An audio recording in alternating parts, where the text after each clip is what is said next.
Hola, ¿qué tal? Bienvenidos a todos a otra entrega de este curso de C++, en el que vamos a comenzar a hablar en este vídeo de las referencias en C++.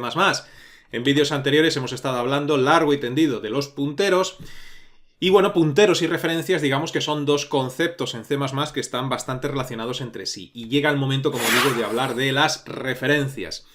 Vamos a comenzar por definir qué es exactamente una referencia. Podemos decir que una referencia es un alias que le damos a una variable. Cuando hablamos de alias, pues es exactamente igual que un alias que le podemos dar a una persona, ¿no?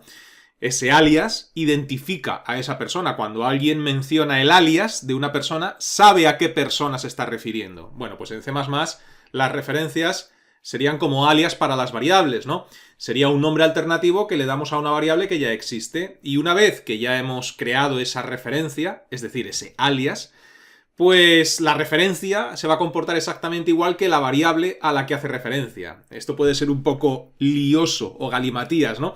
Pero es exactamente igual que las personas. Cuando tú le das un alias a una persona, siempre que mencionas ese alias y siempre que llamas al alias o realizas algo sobre ese alias, lo estás haciendo sobre la persona, porque el alias se refiere a una persona.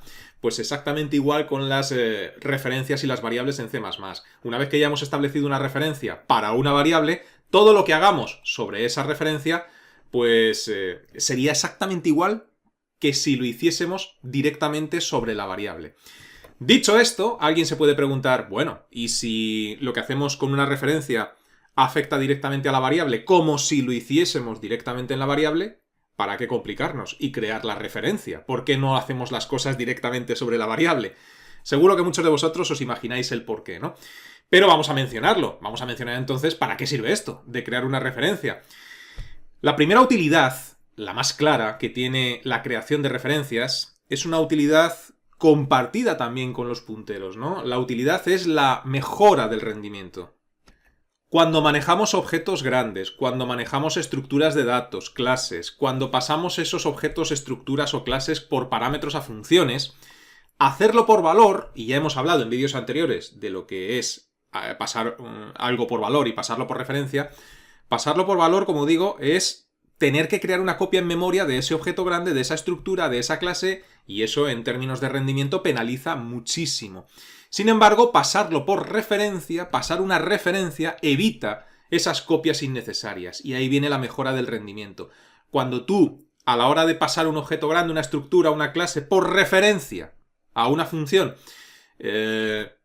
cuando lo haces así, pues evitas tener que realizar una copia en memoria como si lo hicieses por valor, ¿no? Entonces, la mejora del rendimiento es espectacular en ese sentido. Y esto, en un lenguaje como C++, en el cual la eficiencia es crítica, porque una de las principales ventajas y características de C++ es la eficiencia, pues esto es, digamos, la principal utilidad, ¿no? Pero tiene más utilidades las referencias. Por ejemplo, derivada de esta de mejora del rendimiento, la modificación de objetos en funciones, ¿no? Si necesitamos que una función modifique el estado de un objeto o variable pasada a ella, pues necesitamos una manera de referenciar ese objeto original. Entonces, la ventaja es que las referencias permiten a las funciones modificar directamente los objetos y las variables originales, directamente. No hay que hacer ningún tipo de copia. Esto, modificar directamente los objetos y las variables en la función, no es posible si los pasamos por valor, si no utilizamos referencias, ya que la función solo obtendría una copia, y ahí se penalizaría el rendimiento.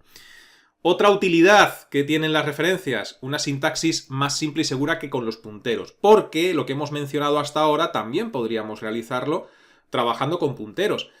Una de las ventajas que tienen las referencias respecto a los punteros es que su sintaxis es más simple y más segura. Y me diréis, ¿entonces ahora hay que utilizar referencias en vez de punteros? No, ahora después veremos que las referencias pues tienen una serie de casos de uso o escenarios donde conviene utilizarlos y los punteros los suyos. Pero una ventaja de la referencia es que es más simple y más segura que con los punteros. Hemos estado viendo en estos vídeos anteriores que los punteros pueden ser difíciles de manejar correctamente y hemos visto todos los fallos y los riesgos de errores que nos pueden dar, ¿no? Que si los punteros colgantes, que si la desreferenciación de punteros nulos, que si los memory leaks, ¿no? Las fugas de memoria de la que hablábamos en vídeos anteriores. Bueno, pues esto lo evitamos con las referencias, ¿no? Las referencias ofrecen una alternativa pues más segura, más fácil de utilizar, ya que siempre están inicializadas, como veremos ahora después, y no pueden ser reasignadas a otro objeto, como también veremos ahora después, lo que reduce muchísimo la posibilidad de los errores típicos que podemos tener con los punteros. Otra utilidad, pues en el uso de sobrecarga de operadores y funciones, y esto es algo que todavía no hemos abordado, pero bueno, hay que mencionarlo para que se nos vaya quedando en la memoria y cuando abordemos esto en el curso, tenerlo en cuenta, ¿no? Ya os anticipo que en C++ la sobrecarga de operadores, pues con frecuencia requiere manipular los objetos de una manera muy eficiente y muy directa. Entonces las referencias en este sentido son cruciales para implementar ciertos patrones de diseño, como el patrón de asignación de copia, donde se devuelve una referencia al objeto propio para permitir encadenamientos y cosas por el estilo. Como digo esto, no os preocupéis si todavía no se entiende bien, simplemente, bueno, pues tomar nota, que nos vaya sonando, y en su momento lo veremos, ¿no? Otra utilidad, pues a la hora de que las funciones devuelvan objetos, ¿no? Esto es, digamos, una utilidad derivada de la que hemos visto antes de modificación de objetos en funciones. Cuando una función necesita devolver un objeto, pues lo mismo que os decía antes, hacerlo por valor tendría que, o implicaría, realizar una copia en memoria, con la penalización de rendimiento que eso conlleva. Sin embargo, devolver una referencia a un objeto, es decir, cuando tú en una función trabajas y en vez de devolver el objeto devuelves una referencia a ese objeto, pues permite, o evitas, mejor dicho, realizar esa copia en memoria. Aunque, bueno, esto también se tiene que hacer con cuidado, porque de no devolver referencias a objetos locales que dejarán de existir cuando la función retorne nos daría un error, ¿no? Pero bueno, esto ya lo veremos más detenidamente. Digamos que sería una utilidad más. Y otra utilidad, pues más claridad en el código. Es decir, los punteros ya sabéis pues que tienen una semántica que puede resultar un poco farragosa en ocasiones, sin embargo las referencias pues tienen una sintaxis más clara, más breve o más sencilla, por decirlo de alguna forma, ¿no? Y ya sabéis que la legibilidad del código pues es muy útil a la hora de tanto de leer el código como para ver cómo una función va a modificar el estado de sus argumentos, ¿no? Que esto sea legible, que esté claro, pues está bastante bien, ¿no? Así que, pues estas son las referencias y para esto sirven principalmente, aunque tienen más usos, ¿no? Bien, ¿cuáles son las características de las referencias en C++? Pues la primera característica es que tiene que inicializarse obligatoriamente, es decir, una referencia tiene que inicializarse al momento de su declaración y no puede existir sin estar asociada a alguna variable. Y esto es una diferencia fundamental con los punteros. También veremos ahora diferencias entre referencias y punteros, ¿no? Pero si recordáis lo que hacían los punteros y cómo funcionaban, pues esto es una diferencia fundamental, como digo. Otra característica es la inmutabilidad, es decir, después de ser inicializada una referencia, no la puedes reasignar a un objeto diferente. Y esto también lo podías hacer con los punteros. Bueno, pues con las referencias no. Otra característica, su sintaxis. Para declarar una referencia se usa el operador ampersand después del tipo de dato. Aquí tenéis un ejemplo. Int ampersand ref. Ref sería el nombre de la referencia, no tiene por qué llamarse ref. La podéis llamar como queráis. Igual a original, ¿no? Bueno, pues esta es la sintaxis de una referencia. Otra característica, bueno, pues su acceso. Al utilizar una referencia se accede al valor de la variable a la que hace referencia directamente utilizando la misma sintaxis que se emplearía con la variable original. Y claro, yo sé que llegados a este punto, en el que acabamos de explicar más o menos qué son las referencias, para qué sirven, sus características, sintaxis, etc., con lo que hemos visto hasta ahora, el volumen de información es grande, sobre todo para alguien que no ha visto nunca punteros y referencias, y aquí se empieza uno a armar el taco mental, ¿no?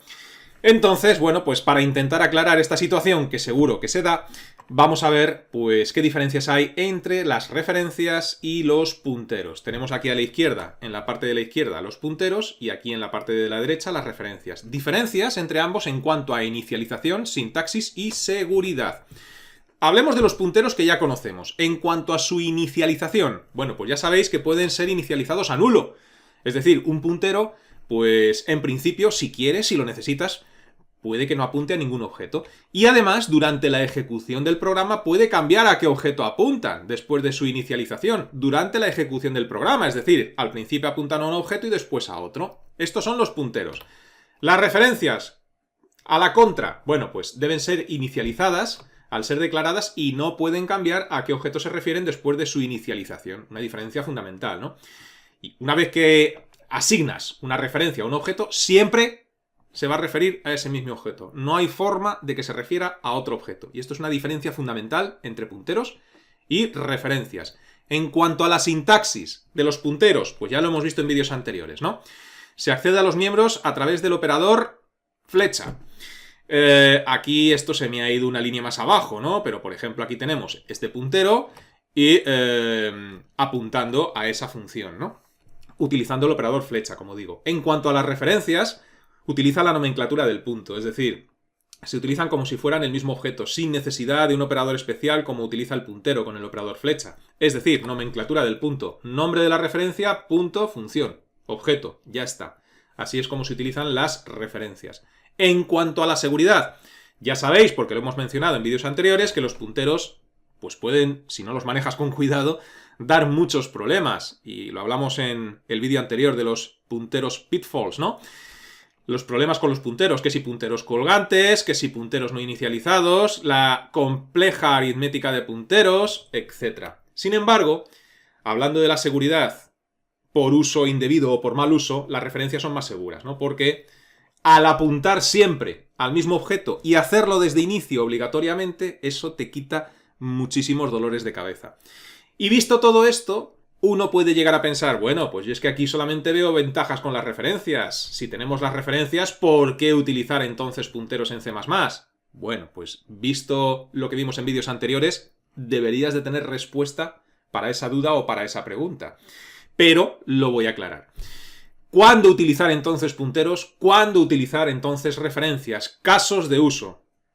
Bueno, pues empecemos con los punteros. Los punteros los vamos a utilizar cuando necesitemos hacer una gestión de la memoria de manera dinámica, como ya hemos hablado en vídeos anteriores.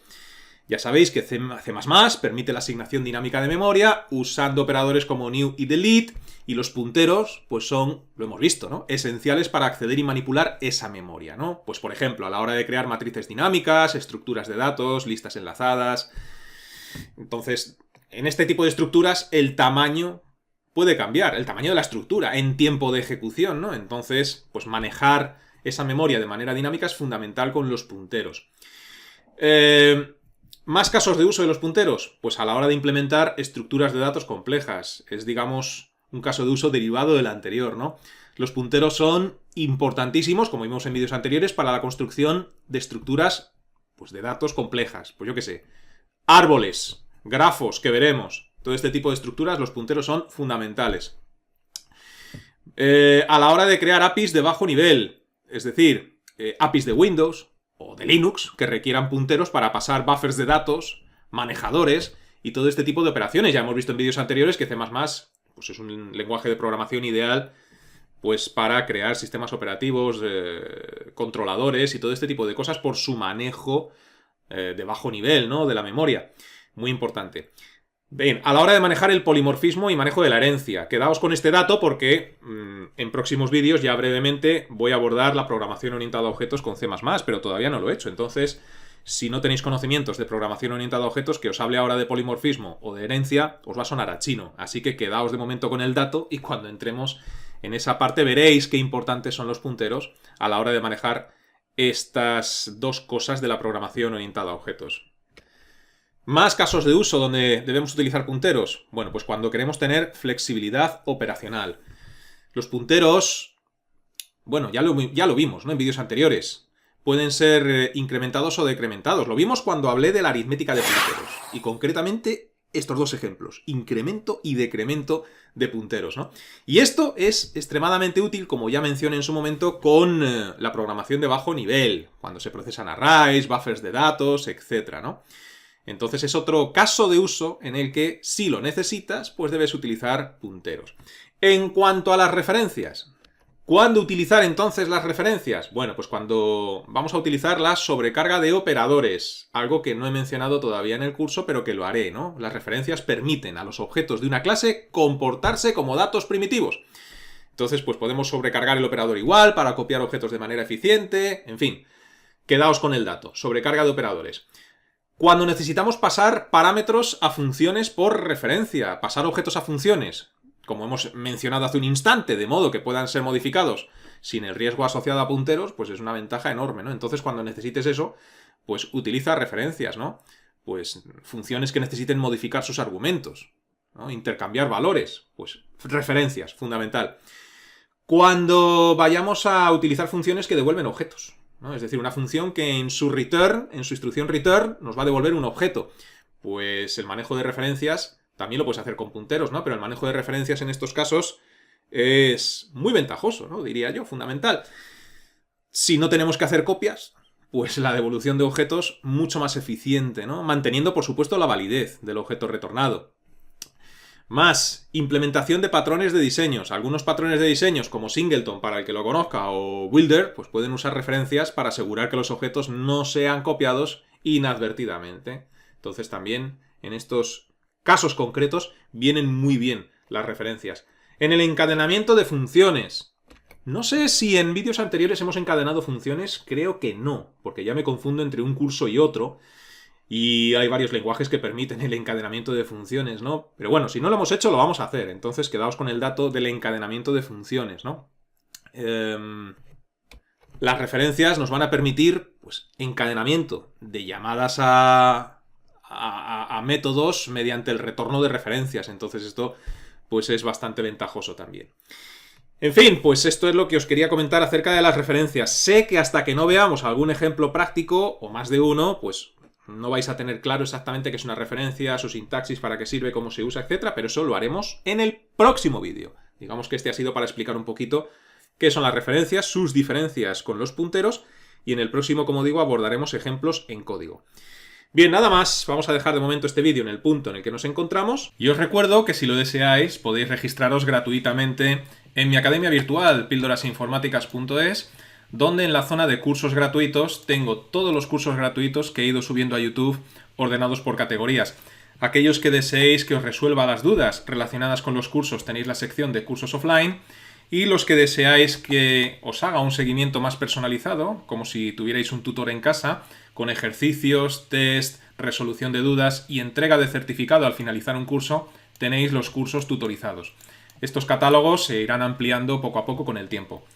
Hasta la próxima, que os vaya bien.